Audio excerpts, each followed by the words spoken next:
here. One, asking you to do me a ginormous favor. More ginormous than me. Yes, folks, I'm taking the L on the fact that I look a little on the heavy side. Trust me, I am pretty heavy. So, and no fat jokes because I already went there. But the ginormous favor is, do me a favor, like, subscribe, and comment down below. Anyway, beyond that, I do have one ginormous concept I wanted to apply to you guys. And mind you, this ginormous concept is based in fiction, so just so you know, I will be talking about something really geeky, really nerdy, but at the same time, it's going to be interesting because I just had a thought, and I thought, why not? I do random fiction anyway, so why not talk about a TV show like I normally do? If it's not games, it's TV shows and concepts that I've had ideas on. Anyway, so the TV show is called Doctor Who. It is basically a British TV show. Main character is basically what's called a Time Lord. Yes, folks, I am a very, very, very easy concept to understand is he is a time traveler / alien that goes around the universe, multiverse, and history in general to basically solve mysteries in a sense, or correct certain timeline skews, things like that. And they put in a very interesting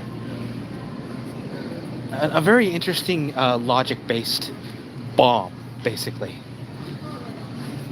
And let me explain logic-based bombs. Logic-based bombs is basically something that you never really thought about, and all of a sudden, as soon as you figure it out, it feels like a damn earthquake when it hits, because you, like, in the back of your mind, you're thinking to yourself, like, see that is basically the surprise, which is why they call it a logic-based bomb, because it hits you like a freaking freight train when it does hit. And that's why it's called that. Anyway, so the logic-based bomb is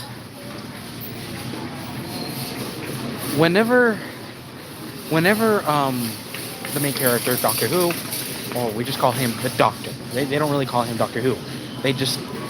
They only call him Doctor Who when he introduced himself like, "Hello, I'm the Doctor." Doctor Who, right?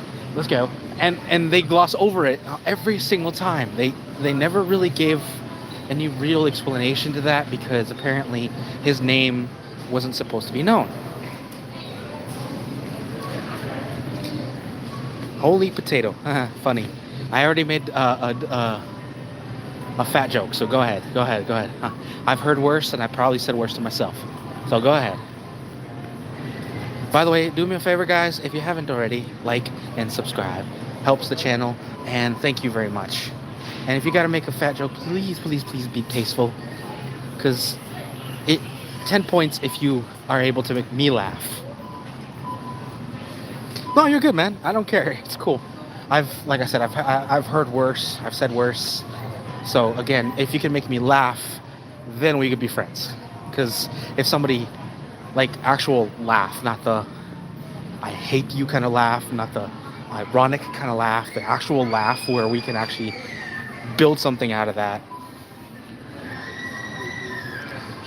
How you doing? Thank you very much for checking out my videos. Please do, again, like everybody else heard, like and subscribe. It definitely helps the channel.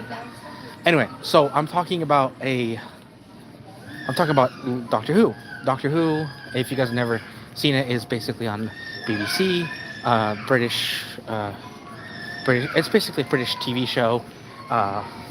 Main character is a alien that travels the universe and or timelines in general. He's basically a time traveling universe exploring alien that just basically goes around the world or universe in general to, I guess, explore the outskirts of what he himself never knew. So basically, it's a discovery TV show, kind of like Star Trek, but the plot line is not as simple because they never really give reasons why he goes around the universe. He just does it. He just does it. Anyway, so the one thing I love about the TV show is very subtle jabs at each other, and it's actually pretty funny. I love British humor. Mind you, it's not fully British humor, but it has plenty of it, and that's one thing I love about it. Like I'm watching some of the episodes, some of the clips and everything, and it's basically him making comments, random observations, as rude as they are. It's like he has that charm where he even he knows he's rude, but he says it anyway, and weirdly enough, it doesn't make you hate him. It just makes you laugh in a sense where it's like, wow, this guy either has autism or he just doesn't really give two shits about your opinion, which is probably a combination of both. Like, it cracks me up. And mind you, and it's not the fact that he's insensitive, it's the fact that he just has no real... He doesn't really care too much about people's opinions most of the time, unless they align with what they're happening.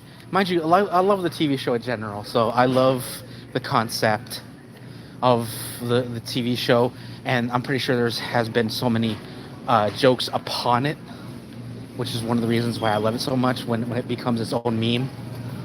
I mean, it's gotten to the point where it had become its own meme. There's episodes where it's like Doctor Who, and that's the meme. It's just basically its own joke, and they 100% let it go. And hell, they even make references to the fact that it's like, what is your name? What is it a name? And they basically gloss over the fact that he doesn't have an actual name. He just is just considered the Doctor. And okay, so the logic bomb I was telling you about, I'm giving you the plot line, really. I know, right? I speak way too much, but anyway. So the plot line is that I was just explaining. The logic bomb is whenever he goes somewhere or somewhen, like he goes to the past, future, present, whatever, something funky happens. A lot of people's like, oh, well, it's a coincidence that he is there at that time. I don't think that's true 100%. I think what is called his very existence, and I'm pretty sure they make references to it, but it's very vague, if at all, because I haven't seen the whole thing, everything, but they have made references to the fact that his very existence is like its own living butterfly effect. If you guys don't know what that means, it's basically in certain circles, a butterfly effect is what happens when how am I going to explain it? The fluttering of a butterfly in the past it affects the future, basically, or makes its own ripple, right? It's kind of like when you throw a stone in water and it makes the ripple. Mind you, every single one of those ripples are supposedly, according to the theory, every one of those ripples is its own reality. One act creates a different, separate reality that we are not aware of. Mind you, I'm pretty sure I got the theories wrong. I'm pretty sure. But that is basically what happens with this particular character. Because every time he goes into a certain world... Again, I'm pretty sure I got that wrong. In fact, I'm pretty certain I got it wrong. But that's the best way I can explain when it comes to this character, this fictional character, mind you.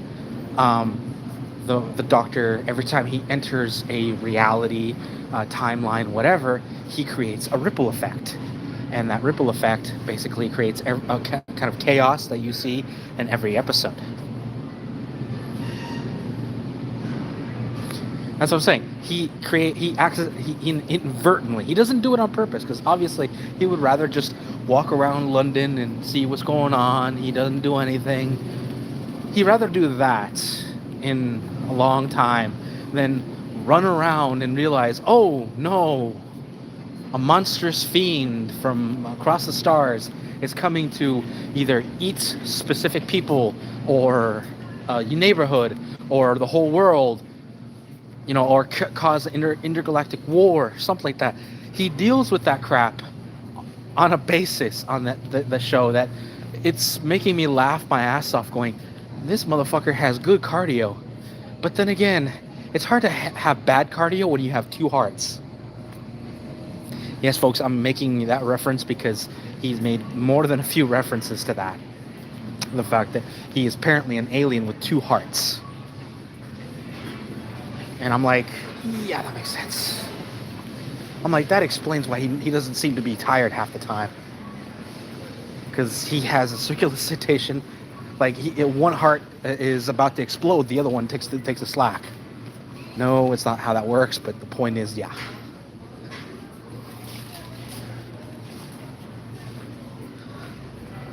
Point is, guys, I'm laughing my butt off watching this show. And that was my interpretation when I saw that show. I was like, oh my God. Every time he goes into these worlds, these dimensions, these realities, timelines, whatever, he himself is his own his own basically butterfly effect. And I'm pretty sure he knows it. It probably either starts with him arriving, or it's what he calls the TARDIS. And if you guys are wondering what the TARDIS is, think, and I'm not bullshitting, it's basically a police box. If you guys don't know what a police box is, think kind of like, it's about the size of a porta potty. I'm not bullshitting. It looks like a damn porta potty, and it used to be for in London, they used to have phone booths, and the phone booths in London were more private than the ones they used to have here in the United States. Phone booths here in the United States were made of glass, and you were able to see who was inside, that it was occupied. In London, it was more private. But here's the thing. In London, police boxes were not for the general public. They were obviously for the police. It was basically a mobile station for the police to equip themselves to basically, mind you, this was around the time where phones were basically corded phones. The very, you know the kind of phones that I'm talking about. You pick up the receiver and you go. That's a prefix. The point is, yeah, those are the type of phones that they had to deal with back in those days with the police box. That was the joke with that TV show, where the TARDIS was basically a running gag in itself. The fact that it looked like a an actual police box. Everybody saw an old style police box and goes, well, bloody hell, I haven't seen that in a year. All right. And he just walks down the street, just like, not. I mean, honestly, between you and me, I felt like that was appropriate, because think about it. How inconspicuous can something so high tech, where you go in, and again, it was another running gag. Again, this show is its own running gag. Opens the door and you walk in. From the outside, it looks like a tiny little cubicle, right? Tiny, about the size of a urinal, right? And you walk in, it looks like a freaking mansion with technology, all kinds of places, and that was the running gag, the fact that it was on the inside bigger than the outside. I found it hilarious. So I'm sitting there going, man, if we could patent that tech, we wouldn't have to worry about roughing it in the woods. Now, good, let's quantum. I'm probably sure we have to master quantum mechanics just to even approach said level of technology, but whatever. But anyway, that is just basically me and my little ranting of this TV show.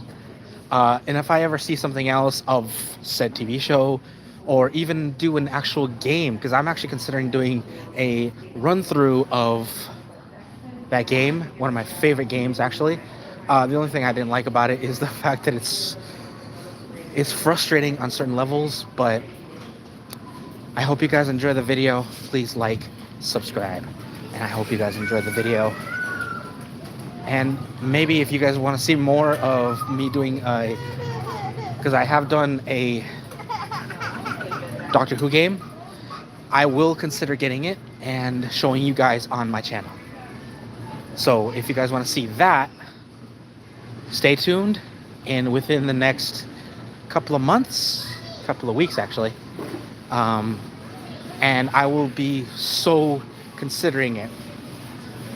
But again, only if you guys do me the ginormous favor, more ginormous than me, yes, like, subscribe, comment down below, hit that little bell icon, know when I'm putting out next vid, and I will be telling you when and where I will be doing that video of, well, it'll be a couple of videos, because let's face it, guys, that game is not exactly easy, especially with all the traps and everything, so it will probably take me a day and a half at least to beat it.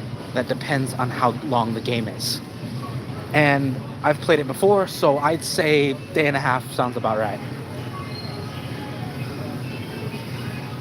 Anyway, I'll see you guys in the next one. Take care, guys, and thank you so much for checking out my videos. You are wonderful, and thank you for being respectful on my videos, for showing me a little love and maybe a little respect. Take care. This is your friendly neighborhood gamer Djinn, Candle, signing off.